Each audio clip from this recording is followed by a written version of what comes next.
قال جل وعلا ويقولون متى هذا الوعد إن كنتم صادقين قل إنما العلم عند الله وإنما أنا نذير مبين سبحانك لا علم لنا إلا ما علمتنا إنك أنت العليم الحكيم رب اشرح لي صدري ويسر لي أمري واحلل عقدة من لساني يفقهوا قولي رب زدني علما ربنا يسر ولا تعسر وتمم بالخير احباب گرامی، بزرگان دین، نوجوانان قوم و ملت، پیارے بچوں، خواتین، حضرات، اللہ جل شانہ سبحانہ وتعالی نے اپنے فضل و کرم، عنایت و نوازش سے ہمیں اپنے دین، ایمان، اسلام پر صحیح سلامت رکھا اور بے شمار نعمتوں سے ہمکنار فرمایا تاکہ کما حق کہو اس کی حمد و ثنا، بزرگی و برتری بیان کر سکے اور اس کا شکریہ ادا کر سکے۔ وَلِلَّهِ الْحَمْدُ وَلَهُ الشُّكْرُ سُبْحَانَ اللَّهِ وَبِحَمْدِهِ سُبْحَانَ اللَّهِ الْعَظِيمِ۔ احباب گرامی، جیسا کہ مسلسل خطبات میں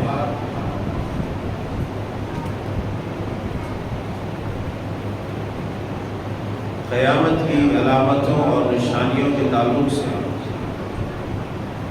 آپ نے سماعت فرمایا ہے،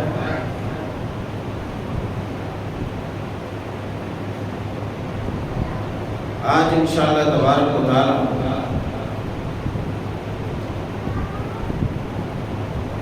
اس سلسلہ وار چلتے آنے والے موضوع کی تکمیل کریں گے اللہ کی رحمت سے، اس کے فضل و کرم سے۔ اور قیامت کی آخری علامت، آخری نشانی کے تعلق سے ہم گفتگو کریں۔ اللہ اپنے فضل و کرم سے ہمیں حق کہنے، ہم سب کو اسی طرح سے سننے اور کما حق کو عمل کرنے کی توفیق عطا فرمائے۔ قیامت کی وہ نشانیاں جو قرآن و احادیث میں موجود تھی ہے، میں اپنے کم علمی کے باوجود میری رسائی اور دسترس جہاں تک ہو سکے میں نے کوشش کی ایک ایک آپ کے سامنے رکھنے کی۔ علامات قیامت کے اوپر روشنی ڈالنے کا مطلب یہ ہے کہ جس طریقے سے ہر چیز کو زوال و فنا اسی طرح اس دنیا کو بھی زوال اور فنا ہے، اور ہر وہ شخص جو اس دنیا کی رنگینیوں میں مست مگن وہ بھی خبردار ہو جائے جس نے دنیا کو اپنا حقیقی مسکن، ماوا اور بچہ سمجھ لیا، وہ یہ سمجھ لے کہ یہ دنیا بھی فنا ہونے والی شیء ہے، ایسی مخلوق ہے جس کو زوال ہے، جس کو فنا ہے، اور اس کے فنا سے پہلے، وفات سے پہلے، اختتام سے پہلے جو نشانیاں تھیں تقریباً میں نے آپ کے سامنے رکھی، بہت ساری ہوگی جو میرے خطبات میں نہ آ سکی ہوگی، مگر نشانیاں موجود ہے اور آئیں۔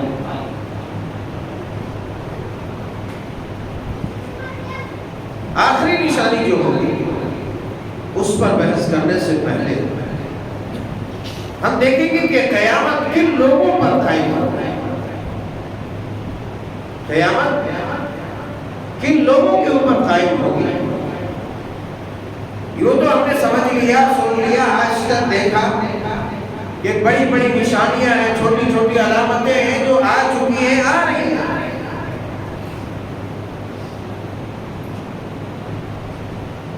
اس کے آنے کے بعد کیا سچویشن ہوگا، کیا ماحول ہوگا، کیا کیفیت ہوگی دنیا کی، کیسے لوگ ہوں گے جن کی موجودگی میں قیامت برپا ہوگی۔ قیامت کا حقیقی علم تو صرف اور صرف اللہ کو کہ کب آئے گی، مگر ان کے وقوع، قیامت کے وقوع سے پہلے، قیامت کی آمد سے پہلے اللہ تبارک و تعالیٰ نے اور اس کے رسول نے جن علامتوں کو واضح کیا ہے وہ علامتیں ہم اپنی آنکھوں سے دیکھ رہے ہیں، وہ علامتیں اپنی آنکھوں سے دیکھ رہے ہیں۔ دنیا کے اندر فتنوں کی کثرت، وبا کی کثرت، بلاؤں کی کثرت، برائیوں کی کثرت، اور یہ برائیاں چلتے چلاتے اپنے یوون کو، اپنے شباب کو، اپنی جوانی کو پہنچے، اور پھر چلتے چلاتے ایک دن اس کا بھی زوال اور ختم۔ قیامت سے پہلے روئے زمین پر فساد ہی فساد، روئے زمین پر تباہی، روئے زمین پر بد اخلاقیاں، گناہ، فحشگاری، جہالت، زناکاری، بدکاری بالکل کثرت سے عام ہو جائے۔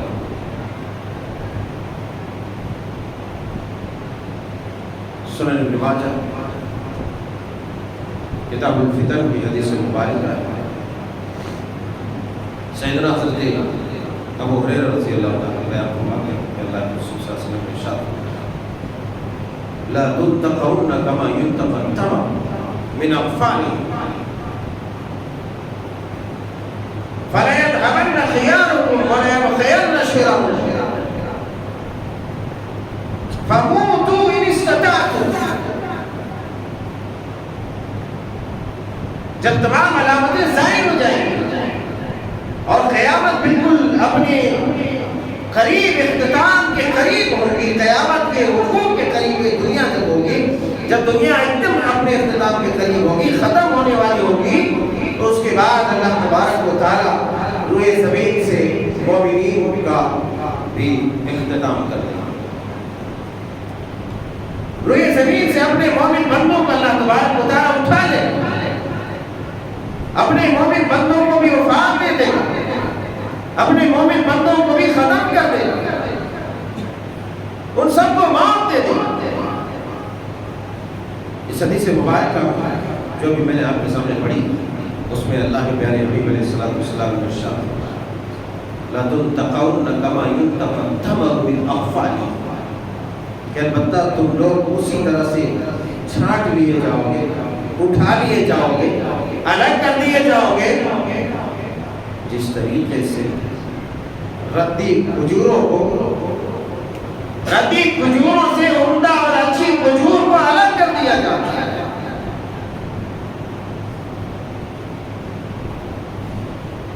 ایک اچھی چیز ہے، اس میں کچھ چیزیں خراب ہو چکی ہیں۔ آپ کا زمانہ کھجوروں والا زمانہ تھا، جس پر لوگوں کا گھر چلتا تھا، پیٹ چلتا تھا، کھجور سے اپنی بھوک مٹاتے تھے، اپنے بیٹوں کو چلاؤ ٹھنڈا عطا کرتے تھے۔ تو آپ نے کھجور کی مثال دی، لَتُنْتَقَوْنَ كَمَا يُنْتَقَى التَّمَرُ مِنْ أَقْفَالِهِ، اے لوگوں بالکل تم اسی طریقے سے چھانٹ لیے جاؤ گے، الگ کر دیے جاؤ گے، نکال لیے جاؤ گے، جس طریقے سے عمدہ کھجوریں ردی کھجوروں سے الگ کر دی جاتی ہے، خراب مال کو چھوڑ کر اچھے مال کو خراب مالوں سے الگ کر لیا جاتا ہے، اچھی جو کھجوریں ہوتی ہے وہ خراب کھجوروں سے الگ کر لیا جاتا ہے۔ بالکل تمہارا بھی وہی قصہ ہے کہ تم بھی اسی طریقے سے الگ تھلگ کر لیے جاؤ گے، تم کو بھی اللہ تبارک و تعالیٰ چھانٹ لے گا، تم کو بھی اللہ تبارک و تعالیٰ الگ کر دے گا، تم کو بھی اللہ تبارک و تعالیٰ وفات دے دے گا، تم پر بھی موت تاری ہوگی۔ اس کے بعد آپ نے فرمایا جب وہ وقت ہوگا، جب وہ وقت ہوگا فتنوں کا، وہ وقت ہوگا فساد کا، وہ وقت ہوگا گناہ کا، اللہ تبارک و تعالیٰ فَلَيَذْهَبَنَّ خِيَارُكُمْ، تمہارے نیک لوگوں کو سب کو لے جائے گا، تمہارے نیک لوگوں کو سب کو لے جائے گا، وَلَيَبْقِيَنَّ شِرَارُكُمْ، اور تمہارے میں سے جو بدبخت قسم کا لوگ ہوگا، برا ہوگا، بدمعاش ہوگا، اللہ کا نافرمان ہوگا، وہ سب کے سب چھوڑ دیے جائیں گے، وہ سب کے سب باقی رہیں گے۔ قیامت سے پہلے اللہ تبارک و تعالیٰ مومنوں کو دامن رحمت میں لے لے گا، مومنوں کو چھان لے گا، فَلَيَذْهَبَنَّ خِيَارُكُمْ، تم میں سے نیک لوگوں کو اللہ تبارک و تعالیٰ اٹھا لے جائے گا، فنا کر دے گا، بلا لے گا، اپنا مہمان بنا لے گا، وَلَيَبْقِيَنَّ شِرَارُكُمْ، اور تمہارے برے لوگ سب کے سب باقی رہیں گے، تمام برے لوگوں کو چھوڑ دیا جائے گا۔ جانتے ہیں جہاں برے لوگ ہی خالی جمع ہو جاتے ہیں وہاں شر، فساد، زنا، خباثت، فحشکاری، یہ تمام کے تمام گندگیاں وہاں موجود ہیں، تمام کے تمام بے حیائیاں وہاں جنم لیتی ہیں، نہ زبان کا باس و لحاظ ہوتا ہے، نہ اخلاق کا، نہ کردار کا، نہ بول کا، نہ چال کا، نہ کسی چیز کا، بے لاگ انسان جو چاہتا ہے وہ کرتا ہے، جو چاہتا ہے وہ بولتا ہے۔ جب انسان خراب سے خراب انسان ایک جگہ اکٹھا ہو جائے تو سب جو ہے اپنی منمانی کرتا ہے، جو چاہتا ہے، جس حساب سے چاہتا ہے وہ کرتے رہتا ہے۔ وہی آپ نے فرمایا ہے کہ تمہارے نیک لوگوں کو لے جائے گا، پورے سب کے سب رہ جائے گا۔ اچھا ایک بات اور بیان فرمایا فَمُوتُوا إِنِ اسْتَطَعْتُمْ، فَمُوتُوا، اگر ہو سکے تو تم مر جانا، اگر ہو سکے تو تم مر جانا۔ کیا مطلب ہے اس حدیث پاک کے اس ٹکڑے؟ آپ کا یہ فرمانا فَمُوتُوا إِنِ اسْتَطَعْتُمْ، اگر ہو سکے تو تم مر جانا، موت کو گلے لگا لے۔ یعنی جب ہوئی زمین فتنوں سے، اختلاف سے، گندگیوں سے، خلافت سے، خباثت سے بھر جائے اور فتنہ اپنے یوم پر، شباب پر رہے تو یاد رکھنا ہو سکے تو تم مر جانا، یعنی اس وقت جب تمہارے ایمان کو خطرہ لاحق ہو جائے، جب تمہارے ایمان کی نیا غرق ہونے کے قریب ہو جائے، ایسا لگے کہ ہم اپنے ایمان کی حفاظت و صیانت نہیں کر سکیں گے، اپنے ایمان کو محفوظ نہیں رکھ سکیں گے، ایسی صورتحال میں رب تعالیٰ سے موت مانگ لینا، رب تعالیٰ سے موت کی دعا کر لینا۔ اللہ یوں تو عام حالات میں موت کی دعا کرنا، موت کی تمنا کرنا، موت مانگنا حرام ہے۔ رب رسول نے فرمایا لا تتمنوا الموت، تم میں سے کوئی بھی ہرگز موت کا مطالبہ نہ کرے، تم میں سے کوئی بھی موت طلب نہ کرے، موت کی دعا نہ کرے، موت کی تمنا نہ کرے، موت کی آرزو نہ کرے۔ ہاں موت اگر دنیا میں ایسا لگے کہ اب یہ فتنہ پروری، یہ اختلاف پردازیاں، یہ خباثتیں، یہ جہالتیں ہمارے ایمان کو لقمہ اجل بنا لے گی، ہمیں بے ایمان کر دے گی، ہمارے قدموں کو متزلزل کر دے گی، ہمارے عقیدے کو چھین لے گی، ہمارے ایمان کو نیست و نابود کر دے گی، تو ایسے سچویشن میں بارگاہ رب العزت میں سر سجود ہو، اپنے ہاتھوں کو اپنے ہاتھوں کو دراز کرے، بلند کرے، رب تعالیٰ سے دعا کرے کہ پروردگار اب اگر ان فتنوں میں ہم اپنے ایمان کی حفاظت نہیں کر سکے، اور تو جانتا ہے پروردگار تو اللہ الغیوب ہے، تو ان فتنوں سے بچا کر کے تو ہمیں اپنے دیان رحمت میں جگہ عطا فرما۔ ابھی بھی انسان کو ایسا لگے کہ وہ فتنے میں مبتلا رہے بغیر، اب ایسا لگ رہا ہے کہ اس کے ایمان پر حملہ ہو رہا ہے اور اب وہ بچ ہی نہیں سکتا، اپنا ایمان بچا نہیں سکتا، اگر ایسا لگے کہ تمام مصیبتوں کے باوجود بھی دنیا اس کے لیے تنگ ہو چکی ہے، تو ایسی صورتحال میں اس انداز کو دعا کر سکتا ہے کہ اللہ اگر میری حالت، ایمان کی حالت اگر ابھی اچھی ہے، ابھی بہتر ہے، میرا کنڈیشن ابھی اچھا ہے، تو پروردگار تو ہمیں اپنا مہمان بنا لے۔ اگر بعد میں چل کر کے برا بن جاؤں، میرا ایمان چھپ جائے، میں شریر بن جاؤں، بدبخت بن جاؤں، جہنمی بن جاؤں، تو پروردگار اختیار اور شرارتوں سے مجھے محفوظ کرنا۔ اس کا مطلب یہی ہے فموتوا ان استطعتم، کہ ہو سکے تو تم مر جانا۔ کبھی بھی ایسا لگے جب فتنوں میں انسان پڑ جائے یا ایسا لگے کہ فتنہ میں پڑیں گے تو یہ علاج ہے۔ اب آدمی اپنے حد مقدور کوشش کرے تو فتنوں سے بچے۔ ایک دوسری روایت صحیح بخاری شریف کتاب الرقاق میں حضرت مرداس اسلمی رضی اللہ تعالیٰ حضرت مرداس اسلمی رضی اللہ تعالیٰ نے بیان فرماتے ہیں کہ آپ علیہ الصلوۃ والسلام نے ارشاد فرمایا یذهب الصالحون فالاول والاول، کہ اللہ تبارک و تعالیٰ نیک لوگوں کو ایک ایک کر کے لے جائے گا، نیک لوگوں کو ایک ایک کر کے اٹھا لے گا۔ یذهب الصالحون فالاول والاول وتبقى حفالة كحفالة الشعير أو التمر لا يباليهم اللہ۔ آپ نے فرمایا کہ نیک لوگ ایک کے بعد ایک کے بعد ایک کے بعد اٹھا لیے جائیں گے، یعنی سلسلہ وار کا اختتام ہو جائے گا، نیک لوگوں کو روئے زمین سے اٹھا لیا جائے گا، جوار رحمت میں لے لیا جائے گا۔ اس کے بعد روئے زمین پر صرف گندگیاں، روئے زمین پر صرف کیچڑ، روئے زمین پر صرف خبیث اور خباثتیں باقی رہ جائیں گے۔ وَتَبْقَى حُفَالَةٌ، آپ نے مثال دے کر کے سوچا ہے، وَتَبْقَى حُفَالَةٌ كَحُفَالَةِ الشَّعِيرِ أَوِ التَّمْرِ، جس طریقے سے وہ خسرا فسرا کچڑے پچڑے گندگیاں جو ہے گندم ہے کھجور ہے اس سے بچ جاتی ہے، اسی طریقے سے یہ جو گندے لوگ ہوں گے برے لوگ ہوں گے سب کے سب روئے زمین پر انہی کا بسیرا، روئے زمین پر انہی کا راج ہوگا۔ کچھ بھی ہو جائے اپنے ایمان کو ہاتھ سے جانے، اپنے ایمان کو ہاتھ سے جانے نہ دے۔ اللہ رب الجلال اس آدمی اس مومن بندے کی حفاظت کرتا ہے جو اپنے ایمان کی حفاظت کرتا ہے، اور آخری دم تک رب تعالیٰ اپنے مومنین اور صالحین بندوں کی حفاظت اور قیادت کرے گا، اس کے ایمان کو ضائع ہونے نہیں دے گا، اس کے ایمان کو برباد ہونے نہیں دے گا۔ اسی لیے آپ نے فرمایا یذهب الصالحون، ایک کے بعد ایک ایک کے بعد ایک نیک لوگ تمام کے تمام اٹھا لیے جائیں۔ اسی لیے بھی حالات کیسے بھی ہوں اسے گھبرانے کی ضرورت نہیں، حالات جیسے ہو اپنے ایمان کی فکر کرنی چاہیے۔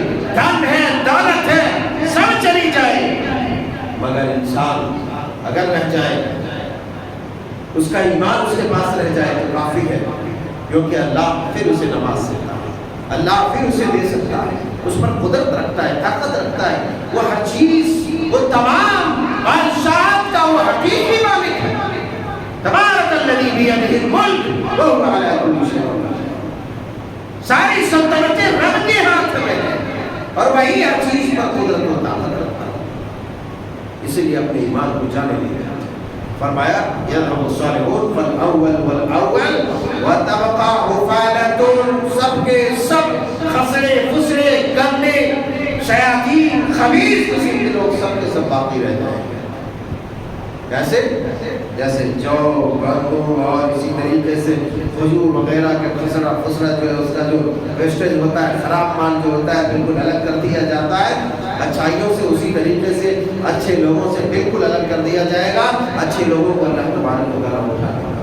اس کے بعد آپ علیہ السلام نے فرمایا آخری جو اس حدیث مبارکہ کا جملہ ہے وہ یہ ہے لا یبالیہ اللہ، اللہ تبارک و تعالیٰ کو کسی کی پرواہ نہیں، اللہ تعالیٰ کو کسی بات کی پرواہ نہیں، کسی کی فکر نہیں ہے۔ کیوں فکر ہو؟ وہ تو ہر تمام طاقتوں کا حقیقی مالک ہے، وہی تو حقیقی طاقت کا مالک ہے، حقیقی بادشاہ وہی ہے، حقیقی حاکم وہی ہے جس کے پاس تمام اختیارات ہیں۔ اسے کس بات کی فکر ہوگی؟ اسے کس کی پرواہ ہوگی؟ حدیث مبارکہ میں کہا گیا لا یبالیہم اللہ، اللہ تبارک و تعالیٰ کسی کی پرواہ نہیں، کسی کی پرواہ نہیں۔ آپ چاہے تو ایمان میں رہے، آپ چاہے تو کافر ہو جائے، مرتد ہو جائے، فاسق بن جائے، فاجر بن جائے، حلال کھائے حرام کھائے، کتا کھائے گدھا کھائے، جو بھی کھائے وہ آپ کی مرضی ہے۔ اللہ نے تھوڑے سے اختیارات دیے، آپ کریں، مگر یاد رکھو اللہ کو اس کی کوئی پرواہ نہیں ہے کہ آپ بے ایمان ہو جائیں، آپ مرتد ہو جائیں، آپ فاسق ہو جائیں، فاجر ہو جائیں، آپ بدل جائیں، دھرم پریورتن کر لیں، کچھ بھی کر لیں، تم مرو گے، تم برباد ہو گے، تم تباہ ہو گے، لا یبالی اللہ کو کوئی پرواہ نہیں۔ روئے زمین پر جب صرف اور صرف خبیث ترین لوگ رہتے ہیں، مسلم شریف کی روایت ہے، لا تقوم الساعة الا على شرار الناس، لا تقوم الساعة الا على شرار الناس، قیامت قائم نہیں ہوگی مگر صرف اور صرف بدترین لوگوں کے اوپر، بدترین خلائق کے اوپر، صرف اور صرف برے لوگوں کے اوپر قیامت قائم ہوگی۔ ایک اور روایت مسند احمد کی حضرت عبداللہ ابن عمر رضی اللہ تعالیٰ عنہ بیان فرماتے ہیں کہ لا تقوم الساعة حتى يأخذهم الله، شریعت اللہ تبارک و تعالیٰ، اللہ کے پیارے حبیب علیہ السلام نے فرمایا کہ قیامت اس وقت تک قائم نہیں ہوگی جب تک کہ اللہ تبارک و تعالیٰ نیک لوگوں کو، اچھے بندوں کو اٹھا نہ دے۔ معلوم یہ ہوتا ہے کہ روئے زمین پر جب تک اللہ کا نام لیوا ہوگا، اللہ کو یاد کرنے والا ہوگا، اللہ سے پیار کرنے والا ہوگا، اس کے ناموں سے یہاں تک کہ پیار کرنے والا ہوگا، تب تک روئے زمین کو تباہ و برباد نہیں کیا جائے، تب تک تباہ و برباد نہیں کیا جائے۔ پھر اس کے بعد آپ علیہ السلام نے فرمایا وَيَبْقَى فِيهَا فَجَاءَ، اس کے بعد اس کے اندر صرف اور صرف کمینے لوگ باقی رہ جائیں گے، بدترین لوگ باقی رہ جائیں گے، اور جب بدترین لوگ باقی رہ جائیں گے تو لا یعرفون معروفا ولا ينکرون منکرا، ایسے بدترین خبیث کمینے گئے گزرے ذلیل حقیر شیاطین خبیث صفت انسان رہ جائیں گے، شیاطین صفت انسان رہ جائیں گے، جن کو نہ اچھائی کی کوئی تمیز ہوگی، نہ برائی کی کوئی تمیز ہوگی، نہ اچھائیوں میں کوئی فرق کر سکتا ہے، نہ برائیوں میں کوئی فرق کر سکتا ہے۔ یہی وجہ ہے کہ آپ علیہ السلام نے طبرانی کی مسند ابو یعلا کی حدیث مبارکہ موجود ہے، جس میں آپ علیہ السلام نے ارشاد فرمایا کہ وہ وقت تمہارے اوپر آئے قیامت کے قریب قریب لوگ اس قدر بے شرم، بے حیا، بے غیرت ہو جائیں گے جو جانوروں کی طرح، گدھوں کی طرح، کتوں کی طرح بدکاریاں، زناکاریاں، بے حیائیاں سڑکوں پر کریں گے۔ یہاں تک کہ روایتوں کے اندر موجود ہے، آپ نے فرمایا اس وقت کا سب سے بہتر انسان وہ ہوگا، اس وقت کا سب سے اچھا ایمان والا وہ انسان ہوگا، سب سے اچھا اخلاق والا وہ انسان ہوگا جب سڑکوں پر جانوروں کی طرح زنا کرتے ہوئے دیکھے گا، اور یہ اس کی زبان سے نکلے گا کہ بابو بھائی ذرا دیوار کے پیچھے چلے جاؤ، آگے چلے جاؤ، دیوار کے پیچھے، درخت کے پیچھے چلے جاؤ۔ آپ نے فرمایا اس وقت کا سب سے اچھا انسان وہی ہوگا، اس وقت کا سب سے ایمان والا انسان وہی ہوگا، اس وقت کا سب سے اخلاق والا انسان وہی ہوگا۔ آپ تصور کیجئے کس طریقے سے برائیاں عروج پر ہوگی، جب برائیاں اس قدر عروج پر ہوگی تو کیا رب تعالیٰ زمین کو تہس نہس نہیں کرے گا؟ وہ قوم جس سے امم سابقہ کہا جاتا ہے، رب تعالیٰ کی بغاوت کی، نافرمانی کی، شرک کیا، کفر کیا، ظلم و تعدی کا شکار ہوا، رب تعالیٰ نے بستیوں کی بستی کو الٹ کر پلٹ دیا، ہفتوں تک گرم گرم تیز تند ہواؤں کو مسلط کیا۔ وجہ کیا تھی؟ وجہ یہی تھی کہ ان ظالموں نے رب کے ساتھ بغاوت کیا تھا، رب کے حقوق کو پامال کیا تھا، انسانیت کے حقوق کو پامال کیا تھا، فطرت کا ننگا ناچ کیا تھا، قانون خدا بندی کو توڑا اور مروڑا تھا۔ رب کا بھی عذاب ایسا آیا کہ رہتی دنیا تک یہی بیان کیا جاتا رہے گا کہ اس قوم کے ساتھ ایسا ہوا، اس قوم کے ساتھ ویسا ہوگا۔ آپ تصور کریں جب پوری ہوئی زمین پر یہ خلاصتیں، یہ خباثتیں، یہ گندگیاں پھیل جائیں گی کہ سڑکوں پر سریعام زنا ہوگا، بدکاریاں ہوں گی، جانوروں کی طرح ننگے ترنگے جسموں کے ساتھ ایک دوسرے سے بدکاریاں کریں گے، تو رب تعالیٰ کو کیا غیرت نہیں آئے گی؟ رب تعالیٰ کو غضب نہیں آئے گا؟ یقیناً آئے گا، اور جب رب تعالیٰ کو غضب آئے گا وہ اپنا غضب ٹھائے گا اور بندوں کو قیامت پر۔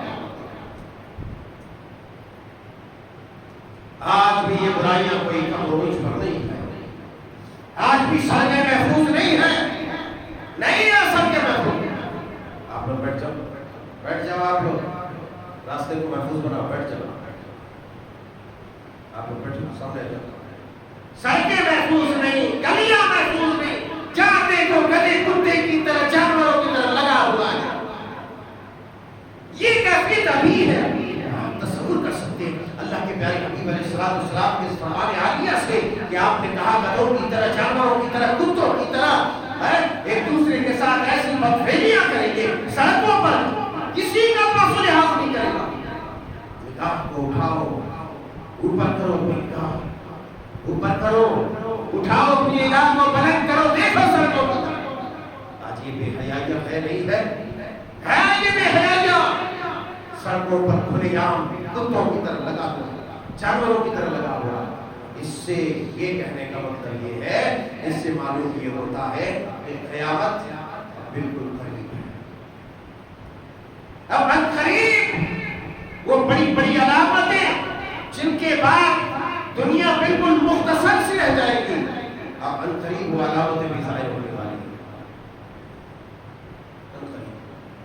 کیونکہ بے حیائیوں کا جو بے حیائیوں کی جو مقدار ہے، بے حیائیوں کی جو حالت ہے، فحشکاریوں اور زناکاریوں کی جو حالت ہے، اس سے یہی معلوم ہوتا ہے کہ دنیا کا ٹکاؤ زیادہ ہے، دنیا کا ٹکاؤ زیادہ نہیں ہوتا۔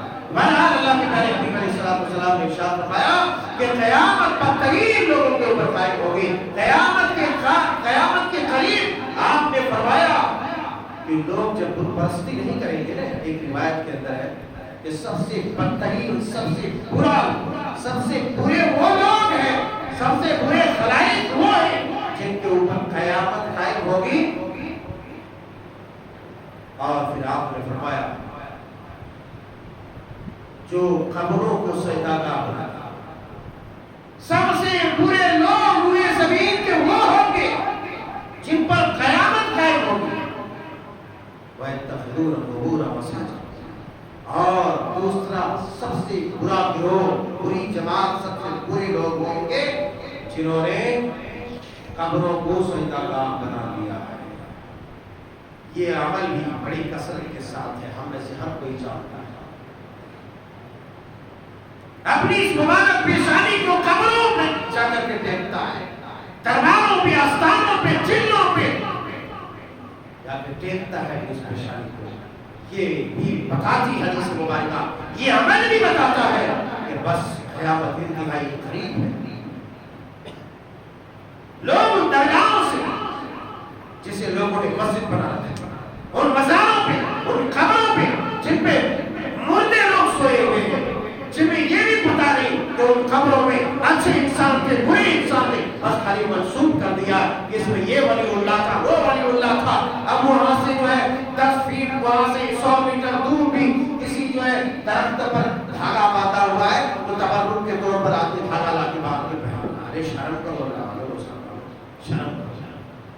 یہ غیر مسلموں کا عقیدہ ہے، پیپل کے درخت پر لگے دھاگے کو توڑ کر اپنی کلائی پر باندھتا ہے، کمر میں باندھتا ہے، گردن میں باندھتا ہے تاکہ اس کے سمسیاؤں کا سمادھان ہو سکے، ان کی پریشانیوں کا ازالہ ہو سکے۔ ارے تو مسلمان تھا، اس طاقت عظیم ذی الجبروت والملکوت، وہ ذو القوت المتین، وہ سب سے سپر پاور، غلام، اس کے بندے، اس کے ماننے والے ہو، بھلا تمہیں اس دھاگے سے کیا سروکار تھا، اس کڑے سے تمہیں کیا مطلب تھا، ان تعویذوں گنڈوں اور پریتوں سے کیا مطلب تھا؟ آج تمہیں آن دلائی جا رہی ہے، شرم دلائی جا رہی ہے، تم مزارات کا چکر نہیں لگاتے، تم تعویذ نہیں پہنتے، تم دعائیں نہیں پڑھاتے، تم یہ نہیں کرتے، وہ نہیں کرتے۔ ارے بت پرستیوں کو چھوڑو، یہ بت پرستیوں کے بارے میں سرور کونین نے کہا تھا قیامت کے قریب بت شیطان آ کر کے لوگوں کو آ دلائے گا، لوگوں کو شرم دلائے گا کہ تم بتوں کی پوجا کیوں نہیں کر رہے، تم بتوں کی پوجا کیوں نہیں کر رہے۔ بتوں کی پوجا بولے تو کسی بھی مورت کی پوجا کرے، کسی بھی قبر کی پوجا کرے، کسی چیلے کی پوجا کرے، کسی درگاہ و دربار کی پوجا کرے، یا کسی بابا و ڈھاوا کی پوجا کرے، وہ تمام کے تمام تواغیت ہیں، وہ طاغوت ہیں، وہ بت ہے جس کے بارے میں آپ نے فرمایا شیطان آ کے ہار دلائے گا۔ پریشانیاں ہوتی ہیں، آپ مزارات کیوں نہیں جا رہے ہیں، فلاں اولیاء کے پاس کیوں نہیں جائے. اولیاء نے تیرا ٹھیکہ نہیں لیا, رب نے تیرا ٹھیکہ لیا تھا, مگر تم نے اولیاء کو اپنا ٹھیکہ دے دیا, اپنے عقیدے کو برباد کر لیا. اس لیے رب تمہیں بھی برباد کر دے گا, تمہیں بھی بت پرستوں کے ساتھ اٹھائے گا.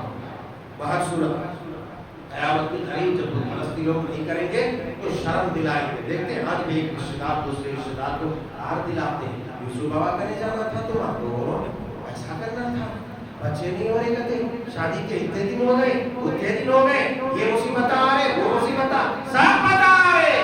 مگر کبھی رب کے دربار پر تم نے حاضری کی, رب کی بارگاہ میں تم نے سجدہ کیا, رب کی بارگاہ میں اپنے ہاتھوں کو دراز کیا کہ وہ رب آواز لگاتا ہے, وہ پکارتا ہے, کون ہے میرا محتاج بندہ, کون ہے میرا مجبور بندہ, کون ہے میرا پریشان حال بندہ, کیا مانگتا ہے میں اسے دیتا ہوں.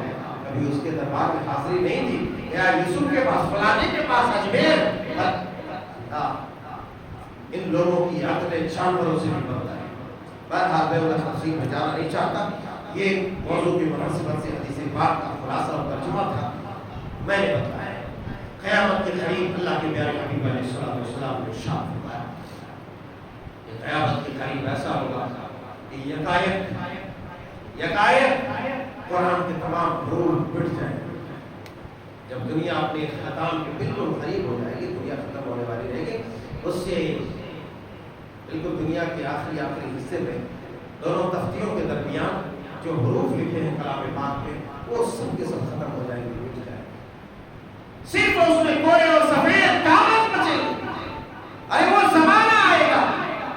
اللہ کے پیارے حبیب علیہ السلام نے فرمایا کہ ایک زمانہ ایسا آئے گا قیامت کے قریب لوگ تو روزے, نماز, حج, زکات, صدقہ, خیرات سب بھول جائیں گے. مگر کچھ قبیلے ایسے ہوں گے, کچھ قبیلوں کے لوگ, بوڑھے لوگ ایسے ہوں گے کہ بوڑھے لوگ بات کریں گے آپس میں کہ ہاں ہم نے پردادا کو, اپنے دادا کو, دادی کو, اپنے ابا کو, اماں کو یہ کہتے ہوئے سنا لا الہ الا اللہ, اسی لیے ہم لا الہ الا اللہ کہہ رہے ہیں. غریبان کو جھانکو اور دیکھو کتنے لوگوں کو کلمہ حق یاد ہے, کہیں وہ مجرموں میں شامل نہیں ہو جاتے. لوگوں کو کلمے کا معنی مفہوم بھی نہیں معلوم, ایسی حالت ہو جائے گی. اللہ کے پیارے حبیب علیہ السلام نے ارشاد فرمایا, حضرت انس بن مالک رضی اللہ عنہ کہتے ہیں لا تقوم الساعة حتى لا يقال اللہ اللہ. آپ نے فرمایا کہ قیامت قائم نہیں ہوگی یہاں تک کہ روئے زمین پر کوئی اللہ اللہ کہنے والا نہیں ہوگا. چاہتے 24 گھنٹے میں کبھی اللہ تبارک و تعالیٰ کے نام سے دنیا خالی نہیں ہوتی. کہیں نہ کہیں اللہ کے کلمے کو بلند کیا جاتا ہے, آزان ہوتی ہے, اللہ کا نام لیا جاتا ہے, کبھی خالی نہیں ہوتی. مگر ایک وقت ایسا آئے گا کہ روئے زمین بالکل لفظ اللہ ادا کرنے والا کوئی بھی انسان نہیں ہوگا. اس وقت قیامت آئے. بہرحال میں اس قصے کو مختصر کرتا ہوں, آخری نشانی بات کر کے بات ختم کرتا ہوں. سورۃ ترمذی ابو الفتن کے حدیث مبارکہ حضرت عبداللہ سالم بن عبداللہ بن عمر رضی اللہ تعالیٰ بیان فرماتے ہیں. سیدنا حضرت عبداللہ سے ان کے بیٹے سالم روایت کرتے ہیں کہ اللہ کے پیارے حبیب علیہ السلام نے ارشاد فرمایا, یہ تو آپ نے دیکھا کہ قیامت کے لوگوں پر قائم ہوگی. قیامت کے قریب کیسے بدترین لوگ ہوں گے, بلکہ جانوروں سے جو بدتر لوگ ہوں گے, جانوروں سے. اور وہ اوصاف ہمارے بیچ جو شروع ہو چکے ہیں, ہمیں سے ہر کوئی اس کا تجزیہ کر سکتا ہے, اندازہ لگا سکتا ہے. تو حضرت سالم بن عبداللہ بیان کرتے ہیں کہ اللہ کے میرے باپ نے روایت کیا کہ اللہ کے رسول صلی اللہ علیہ وسلم نے ارشاد فرمایا ستخرج نار من حضرموت او من نحو حضرموت, بحر موت. فرمایا کہ ان قریب حضرموت یمن کا دارالحکومت کیپٹل حضرموت, کہتے ہیں کہ یمن سے یا بحر یمن سے ان قریب ایک آگ نکلے گی قبل یوم القیامہ, قیامت سے پہلے. یحشر الناس, جو لوگوں کو جمع کرے گی. ہم نے وہ روایت جس میں مسلسل آپ نے پورے 10 نشانیوں کی کا تذکرہ فرمایا, جس میں آپ علیہ السلام نے ارشاد فرمایا وآخر ذلك نار تخرج من اليمن تطرد الناس الى محشرهم. آخری جو قیامت کی علامت ہوگی, سب سے آخری علامت یہ ہوگی کہ یمن سے آگ نکلے گی اور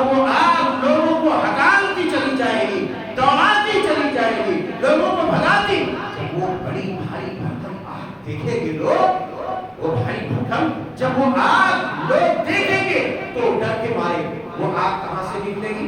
میں نے ابھی وہ سنن ترمذی کی حدیث پڑھی جس میں یہ بیان فرمایا ہے کہ یمن سے، جو یمن دارالحکومت ہے حضرموت، وہاں سے یا یمن کے سمندر سے وہ بڑی بھاری بھرکم آگ نکلے گی.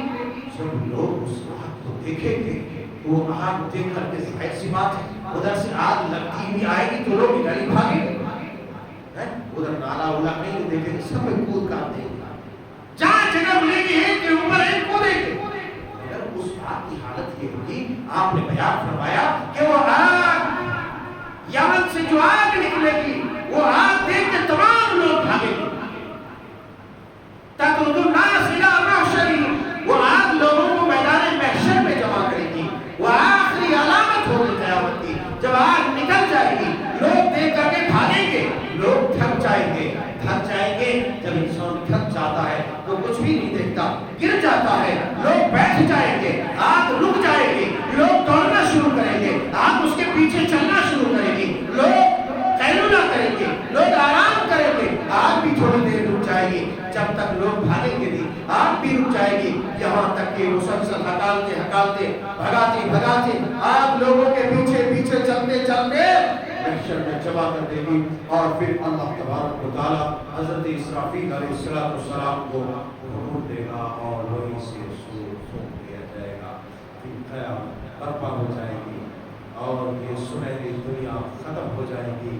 لعنتیوں کی لعنت کا سلسلہ ختم ہو جائے گا، گنہگاروں کے گناہ کا سلسلہ منقطع ہو جائے گا. اللہ اکبر کبیرہ. پھر اس کے بعد جو دوسری دنیا بنے گی، جو دوسری دنیا میں صرف جزا اور سزا کا معاملہ ہوگا، اس دنیا کے بعد کوئی مہلت نہیں ہوگی، اس دنیا کے بعد کوئی موقع نہیں دیا جائے گا، اس دنیا کے بعد کوئی چانس نہیں دیا جائے گا کہ جا آپ پھر سے نماز پڑھ لے.